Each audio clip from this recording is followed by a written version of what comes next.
여러분, 오십견이라고 다들 들어보셨나요?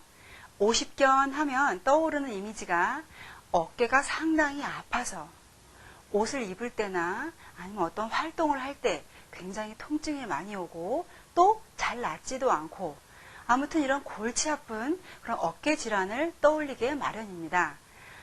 그런데 이 오십견에 대해서 정확히 알고 계신 분들은 많지 않습니다. 오늘은 이 오십견의 정확한 의미와 그리고 한의학적인 치료 방법, 원인, 그리고 운동 방법에 대해서 말씀을 드려보도록 하겠습니다. 사실은 오십견은 정확한 병명은 아닙니다. 쉽게 말하면 별명이죠. 50대에 주로 발병을 많이 한다고 해서 오십견이라는 별칭이 붙었습니다.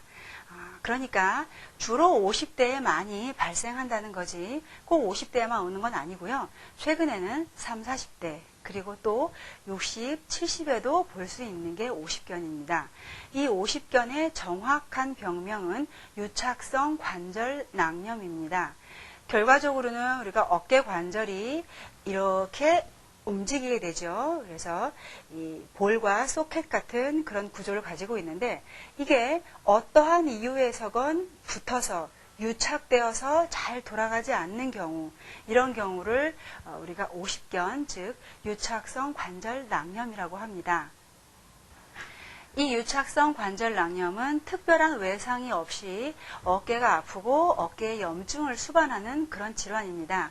그래서 특별하게 이렇게 어떤 이쪽 방향이건 이쪽 방향이건 뒤로 하건 어떠한 방향이든 간에 손을 움직였을 때 통증이 상당히 심하게 오고 특히 야간에 통증이 심하게 오셔서 잠을 설치는 경우도 굉장히 많습니다.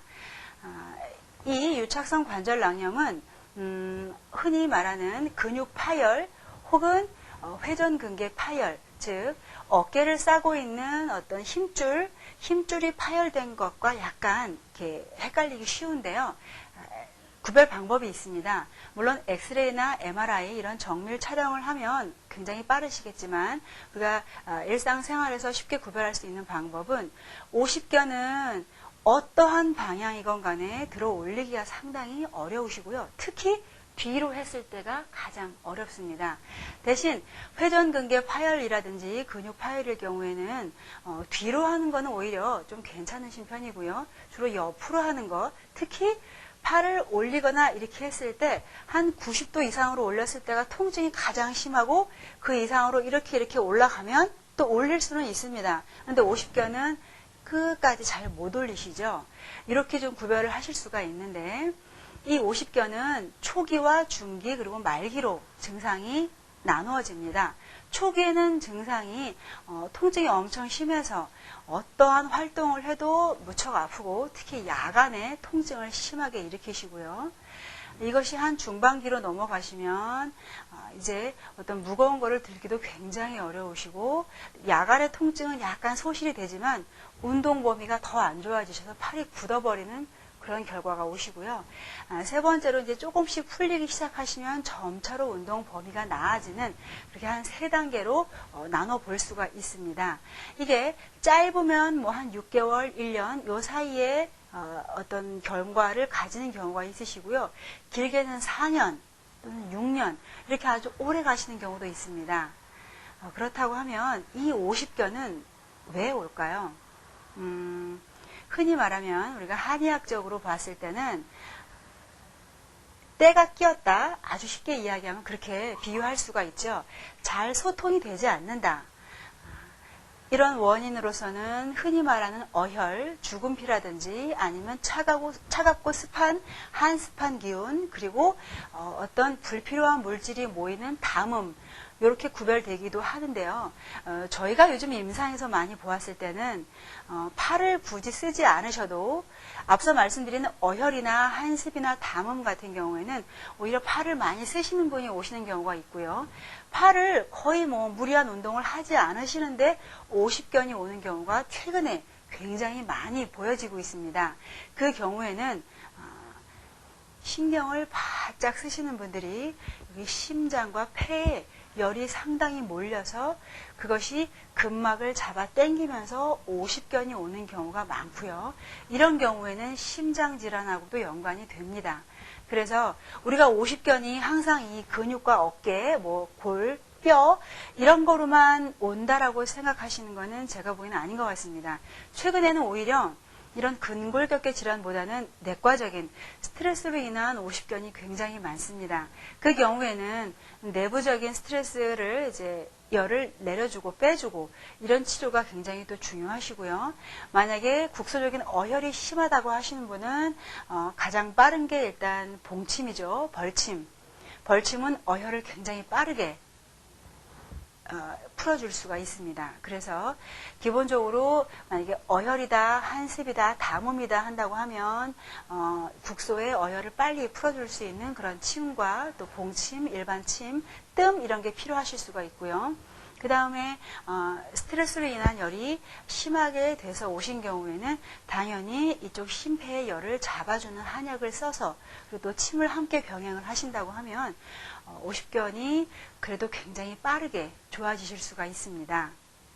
저한테 또 가장 많이 여쭤보시는 것이 오십견 초기에는 팔이 잘 돌아가지 않으니까 빨리빨리 운동을 많이 해서 돌아가게 해야 되는 거 아닌가요? 라는 질문을 많이 하시는데요. 굉장히 주의하실 게 있습니다. 오십견 초기에는 무리한 운동을 하실수록 훨씬 더 증상이 악화가 되실 수 있습니다. 그래서 통증이 심해서 밤에도 쿡쿡 쑤신다고 할 때는 오히려 어깨에 대한 운동을 좀 삼가해 주시고요. 밤에 통증이 약간 가라앉고 약간 중반기 이후로 가실 때부터는 이제 운동 범위를 서서히 증가시키는 운동을 시작을 해 주셔야 하는데 한 2가지 정도 방법이 있습니다. 첫 번째로 우리가 집에서 흔히 있는 수건을 가지고 서서히 관절의 운동 범위를 넓혀가는 운동이 있는데요. 수건을 쥐시고 아래나 위 그리고 옆으로 이렇게 무리 안 되게 점점 통증이 심하게 오시는데 억지로 돌리시다 보면 더욱더 무리가 오시기 때문에 통증이 심하게 오시기 전까지 살짝 늘려가시면 매일매일 범위가 조금씩 늘어나게 될 수 있으니까요. 수건을 이용하셔서 관절의 운동 범위를 넓히시는 것도 굉장히 도움이 많이 되시고요.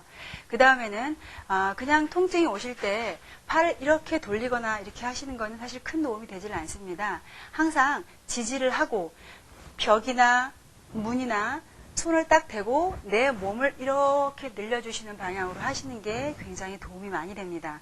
그래서 항상 지지할 거를 대고서 팔을 자체를 돌리는 게 아니라 내 몸을 움직여서 이렇게 눌려주시는 거 이런 방법으로 하시게 되면 우리가 이 유착성 관절낭염에 대한 그런 운동 범위 향상에 굉장히 도움을 많이 받으실 수가 있습니다. 그래서 여러분이 꼭 아셔야 될 것은 오십견은 어깨 자체에 흔히 말하는 뼈와 근육 문제만으로 또 관절의 문제만으로 오시는 것은 아니다. 이 내부적인 원인에 의해서도 오십견이 온다라는 것을 꼭 기억을 해 두시고요. 또 초기에 무리한 운동은 좋지가 않다. 이것도 반드시 알아두시기 바랍니다. 그리고 이 오십견은 저절로 놓아두어도 잘 낫는다라고 말씀을 하시는데 절대 그렇지는 않습니다. 분명히 치료를 받으시면 훨씬 더 빨리 나으실 수가 있고 굉장히 병의 기간을 줄일 수 있으니까 꼭 치료를 받으시기 부탁드리고요.